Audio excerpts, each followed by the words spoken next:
Урматтуу Айкунович, урматтуу Ашырбек Мойдонович, Молдакун Абдуллаевич, мен фракциянын лидерлерине кайрылып кетем.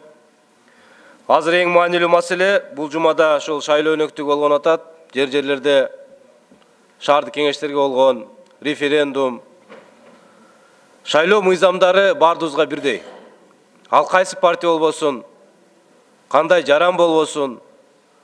Мен айтайын дегеним, Жалал Абад шаарында шаардык кеңешке катышабыз деп 7 партия өзүнүн баягы талапкерлерин бериптир. Ошол талапкерлердин тизмесин бекитүүдө кээ бир катачылыктар кеткен боюнча кечээ Азаттык үн алгысына маалымат чыкты.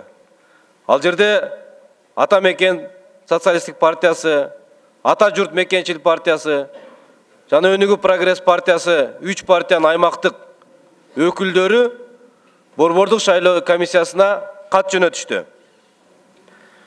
Ал жерде жазып атат: мыйзам жергиликтүү кеңештин депутаттарынын шайлоо жөнүндө мыйзамдын 49-беренесинин 7-пунктуна ылайык шаардык кеңештерге талапкерлердин тизмесин түзүүдө саясий партиялар бир жыныстагы адамдардын 70%-дан ашпаган өкүлчүлүгүн эске алууга милдеттүү.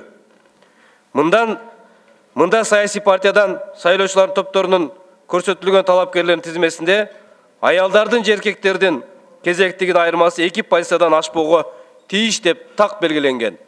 Мына ушул норманы КСДП партиясынын аймактык конференциясы болгондо тизмени түзүүдө сакталган эмес.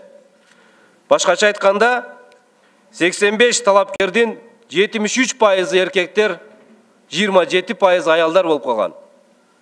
И баягы позиция дагы сакталган эмес. Ар 3-чү. Мына ошол боюнча аймактык шайлоо комиссиясына, Борбордук шайлоо комиссиясына кайрылуулар келип түштү. Эгерде бизден барган өкүлдөр, президент тарабынан барган өкүлдөр Борбордук шайлоо комиссиясында калыс туруп берген болсо, мен ойлойм, калыс чечим чыгыш керек. Мыйзамдагы так норманы сактоо ар бир партиянын милдети. Мен ошону айтып кетким келип атат.